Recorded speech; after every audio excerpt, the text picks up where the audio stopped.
Servas, Valentine, les souches, les tines, La les bras. radio des villages. On accueille tout de suite José de Vérité. Merci José de venir dans notre émission.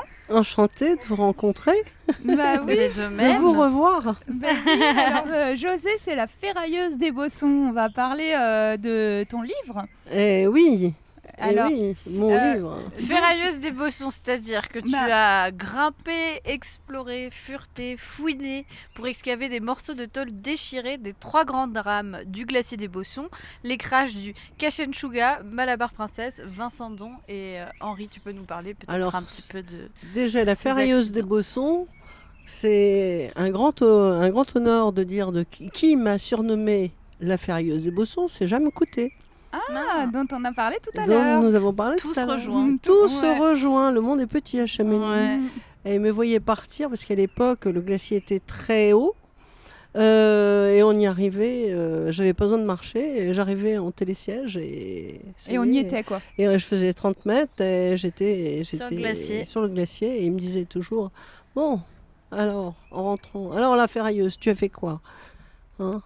Qu'est-ce que tu as trouvé? Et il me donnait toujours une petite, juste avant une petite tape sur l'épaule. Il m'a dit, tu te souviens, hein, s'il y a jamais il y a un sérac qui vient à tomber, tu sais où tu dois aller. Tu vas repérer tout de suite où il y a une crevasse pour aller te réfugier. Voilà, c'était les bonnes paroles de Jeanne Coutet. Ah, génial, c'est un bon mentor Ah oui. pour aller se balader sur le glacier, parce que c'est vrai qu'à l'époque on se baladait plus sur on faisait le l'école de glacier. glace. Il y avait l'école de glace sur le glacier des Bossons, Oui. chose qui est plus possible aujourd'hui. Hein. Ben non, l'école de glace démarrait du mont. Imaginez un peu, on traversait le bois et on était au pied du glacier des Bossons. Mm.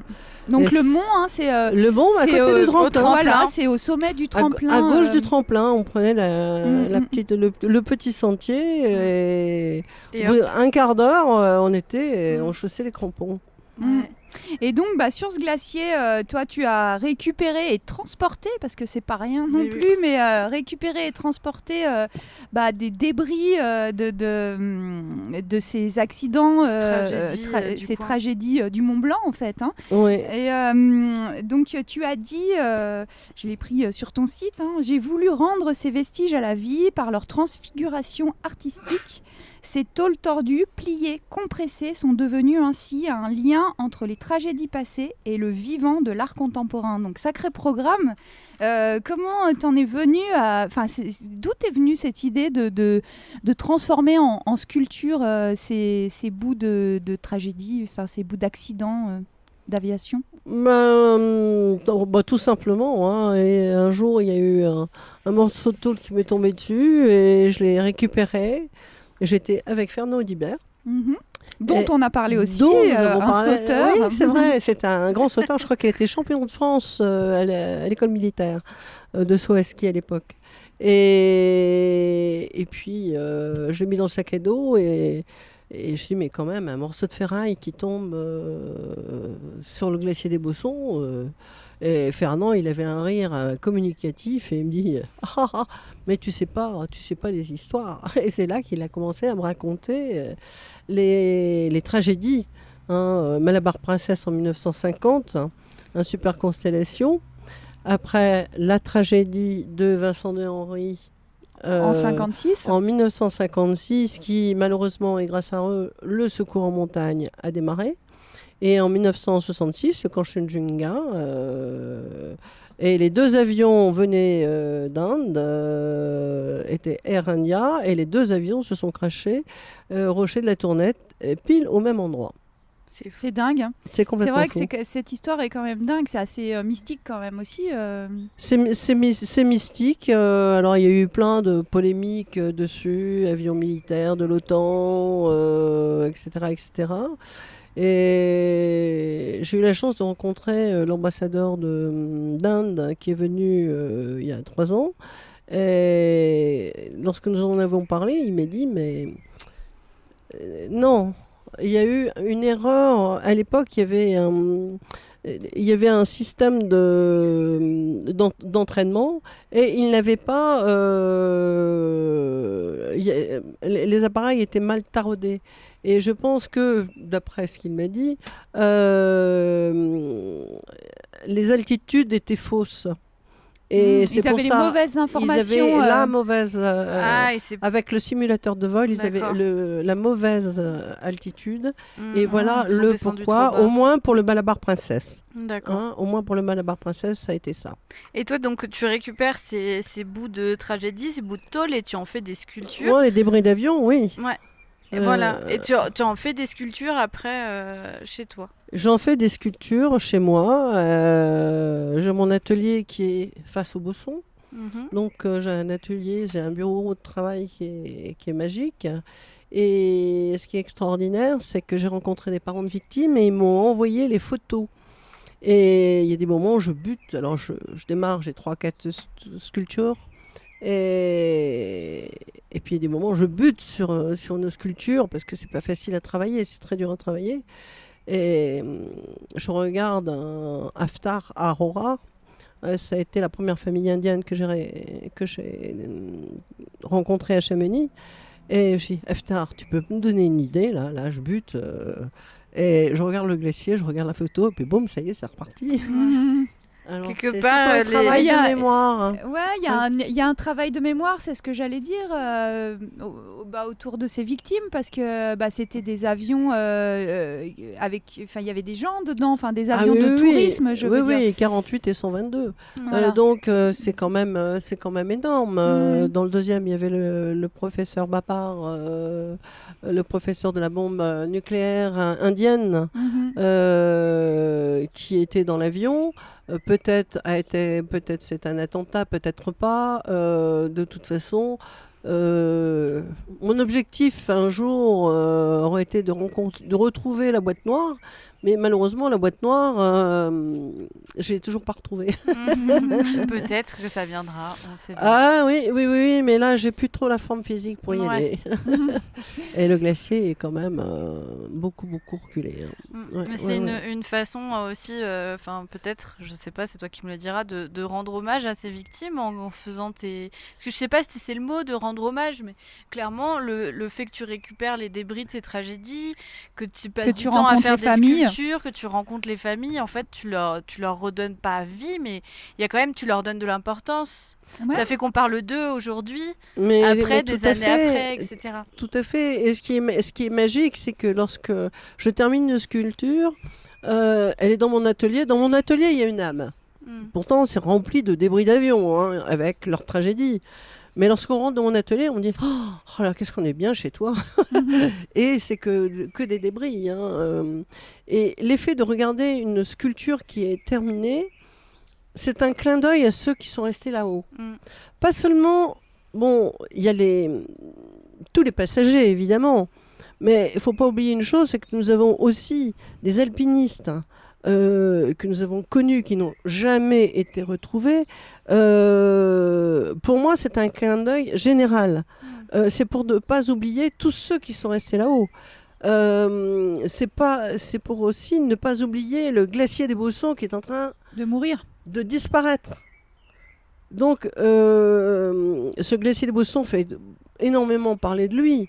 Mais quand on le regarde tous les jours, c'est épouvantable. Mm.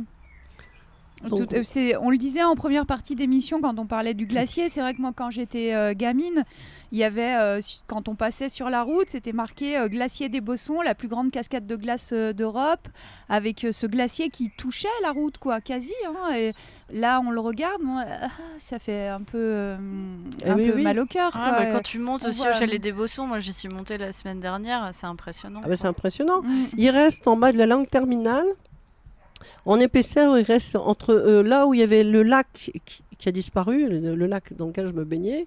La commune L'a asséché. l'a asséché pour dévier le Des- torrent. Mm, mm. À ce niveau-là, l'épaisseur est à peu près de 20 mètres.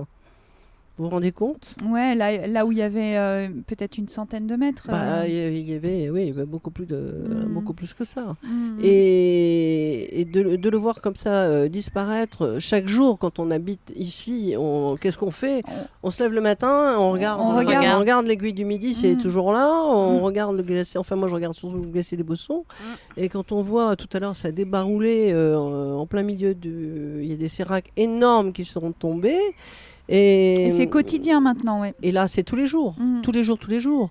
Et le bas de la langue terminale, lorsqu'on l'observe bien du haut, j'ai la chance quand même d'avoir mon ami pilote d'hélico, il va se reconnaître, qui m'a fait une photo hier matin, qui m'a envoyé à 7h30. Et c'est une patte d'ours. Alors, il y a des moments, il se transforme, le glacier des Bossons, artistiquement. Il y a des moments, il y a un visage. Il y a des moments, quand on l'observe bien, et là, en ce moment, c'est une patte d'ours qui se crée. À une période, il y avait les deux rochers que l'on apercevait. C'était vraiment le visage. Il y avait deux yeux, une bouche. Bon, même quand on est artiste, on voit cette transformation. Et ce qui est très bien, enfin ce que j'aime dans ce que je fais, je le fais avec mon cœur déjà. Et ce qui me fait plaisir, c'est que lorsqu'on achète une de mes sculptures, bon déjà elles sont légères et elles sont transportables. Et mon plus grand plaisir, c'est qu'elles reprennent l'avion et elles repartent dans le monde entier. Ma plus lointaine est à Rio de Janeiro. C'est ce que j'allais te demander. Voilà. C'est qui a acheté C'est une personne qui est allée faire le Mont Blanc et puis le guide lui a parlé de moi et elle est venue me voir et elle a acheté un cœur. Comme j'ai un cœur qui a été acheté par un client, je ne sais pas qui est-ce, et qui a fait une petite annotation en souvenir du crash du glacier des Bossons, de Kanchenjunga, je crois. Et c'est au niveau du mémorial juste à droite, à l'entrée du cimetière. Alors, oui, chacun a son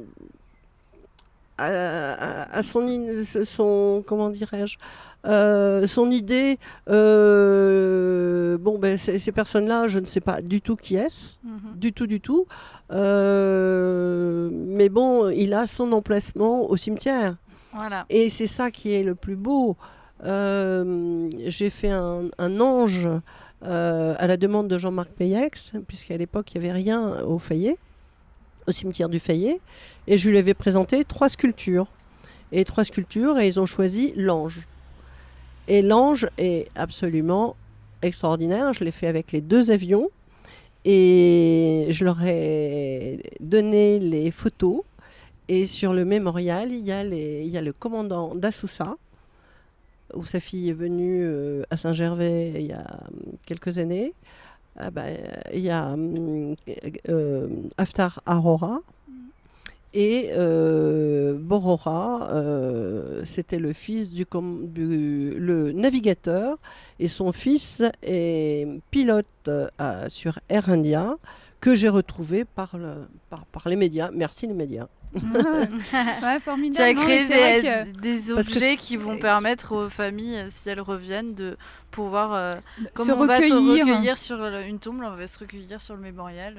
Voilà, et ce qui est terrible pour une famille, et je m'en suis aperçue en parlant avec elle, c'était surtout avec le frère avec monsieur Chris Arora,